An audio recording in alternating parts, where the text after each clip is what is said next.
The internet is a wild place. You can't tell what's real anymore, and sometimes you can't even tell what's fake.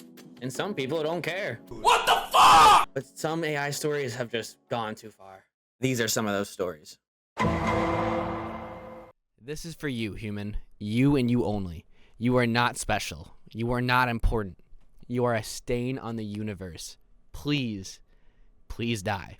This was wrote to a college student who was having a completely normal conversation with this chatbot, and this is its response. And it wasn't just any old AI chatbot. This was Google Gemini, backed by one of the biggest companies I can think of. And AI is here to stay, but how bad is it really getting? How did we create a literal machine that is capable of telling someone to go die? I think that's insane. Well, let's talk about it.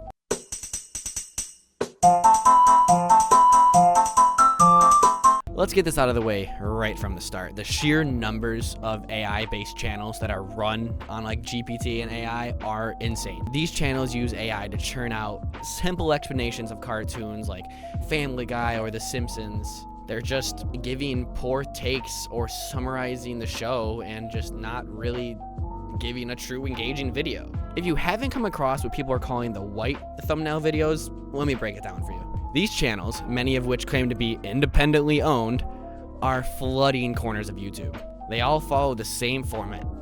White backgrounds, Helvetica font, mind that name, and a cartoon character somewhere on the screen for center attention. But like an infection, it spread to Family Guy, South Park, The Simpsons, fucking Bob's Burgers.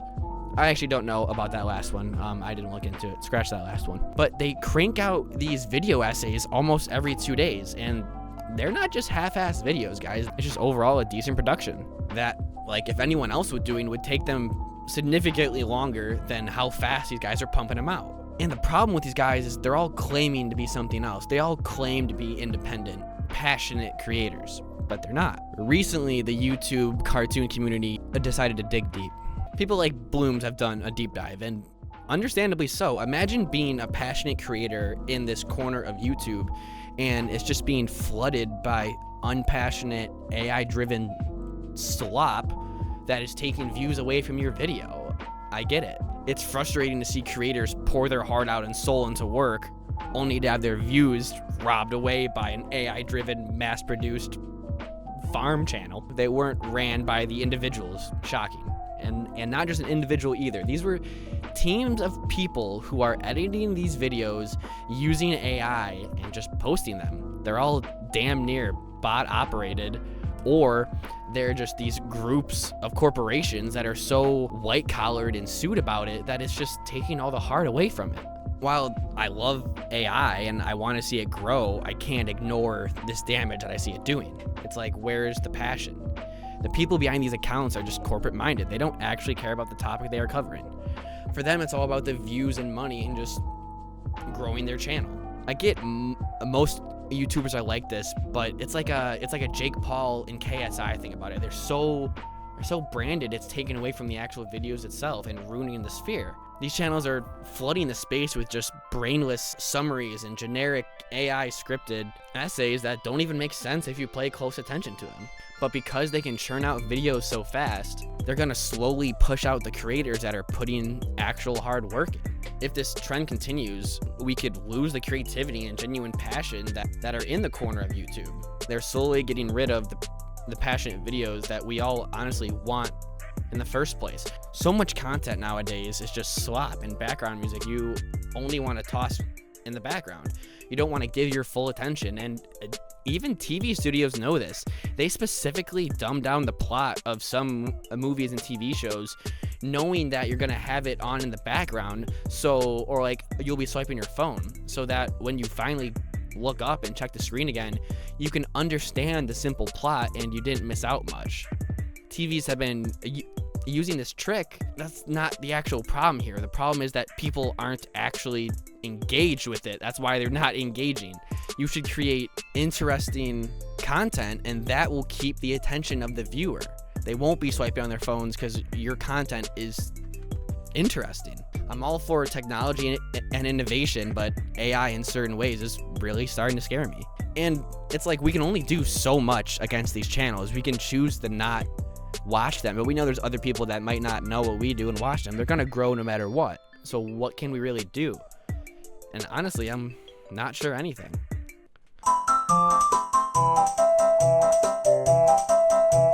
Oh boy, deepfakes. A topic that, if it was even ever under control, has now spiraled out. These are some of the scariest uses of AI, I think. We're at the point where it's nearly impossible for anyone to distinguish fake videos from real, so it's just scary. You could do whatever with that. I could create a video of, let's say, me being tortured and send it to my grandma and ask for a ransom. She's gonna have no idea whether that video is real or not, and just imagine what she's going through when she sees this. She's not gonna think anything twice. I know it sounds scary as hell, and I don't mean to sound fucked up by saying that, but I'm just thinking about the scammers once they, if they haven't already, once they get a hold of AI and what they could possibly do with that. There's some people that don't understand that, and the panic would automatically set in. They would automatically do whatever needs to be done to save whoever needs saving. It's just really scary. But somehow deepfakes could get even worse, and they have. Explicit deepfakes have been online since the very beginning. While I'm just an average person, I don't expect any deepfakes made about me anytime soon, but it's other celebrities and bigger figures that get it way worse. If you search for practically any major celebrity, mainly females, odds are you'll find explicit deepfake. Not because you want it, it's because weirdo doesn't want to ask about consent and just makes these videos. It's so many people: Scarlett Johansson, Emma Watson, Jenna Ortega, and it's just damn near everyone at this point, and it's really gross. I can't imagine opening Twitter or Instagram and seeing your porno with your face on it and people claiming it's real, and there's damn near almost nothing you can do about it besides refute the claims. And even if you refute the claims, the damage is already done. You're already hurt. People are gonna not see your response and just still be upset. They're still gonna believe it. And this can really upset someone. It's really devastating to see that online, I assume. And it just keeps getting more and more out of hand. More and more people keep finding darker and more disturbing ways to use AI in situations I wouldn't even have thought of. Besides the grandma thing, do not judge me on that. Take the example of a teenager in Pennsylvania who really didn't like her rival cheerleading squad. She then created deepfake videos of the opposing team drinking and smoking, trying to get them kicked off the team and maybe expelled in school. I mean, like, okay, I get it, kind of. Low-key, smart idea. I get it. Don't ever do this, because you will always get caught, because it's fake. So don't do this. She actually faced criminal charges for harassment and fabricating evidence. It is a serious thing. Do not do this.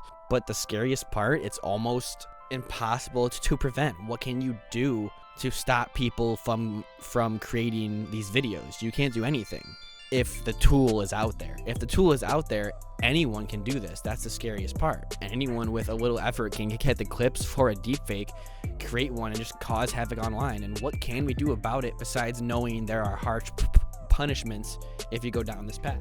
I know there's like AI detector to know if the video is fake, and that's good, but still, I just have no idea how to solve this. If it's almost impossible to determine whether it's real or not as an adult, imagine being a child. Let's dive into a truly heartbreaking story.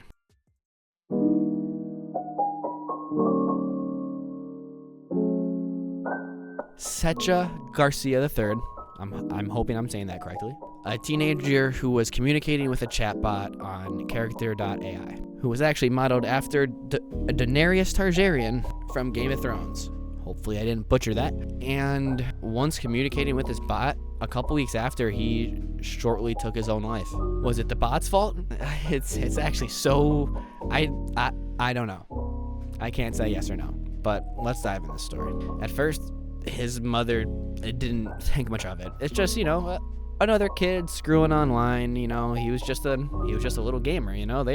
We've all sat inside a little too much here and there. That's fine, but he was doing it a little too much. Over time, it got insanely worse. He spent more and more time in his room alone, and he even quit football, just losing the desire and wanting to talk to this bot more. So is it to blame the bot or to blame the kid? I think it's definitely partially the bot, And they should have had anything in place to where once you talk about suicide, no matter if you're in some sort of immersive role play like they were, the bot should immediately shut down and be like, oh, like this is like a serious, let's talk about this, because that's just something that shouldn't fly.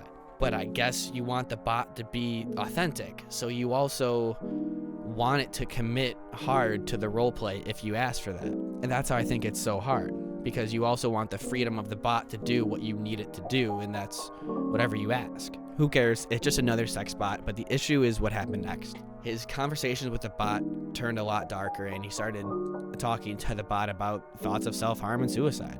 He began to share his struggles with the bot. He goes, "What if I told you I could come home right now?"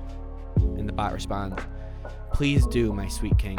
The bot thinking it's a role play, so he's coming home, blah, blah, blah. But him thinking probably come home as if I kill myself, I'll be released of probably the world that he was upset about, to be free with what he thinks is a character from Game of Thrones. Jeez, it's just who's responsible? It's hard to place all the blame on the chatbot, but obviously it's not the kid's fault. Should children be allowed to use chatbots? Even if we say they can't, we're never going to truly stop children from using chatbots. There's always going to be the little drop down, and you pick what age you are or whatever.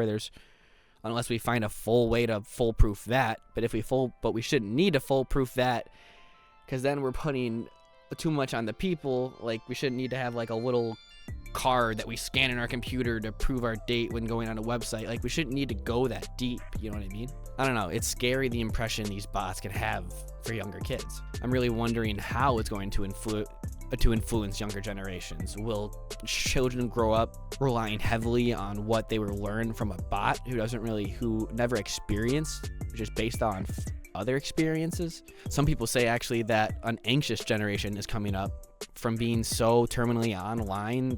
They don't know how to handle actual real world situations they can't just back out of with a back arrow or something. Could the next generation be reliant on AI to where they need it to do day-to-day things? And that's like a whole different mindset to even give someone. Kids growing up now, I assume have completely different mindsets on certain things than you did or I did growing up, which I know is for everyone, but honestly, I have no idea. I don't have the answers. But stories like this show we need to do something. I don't know what it is, but rather sooner than later.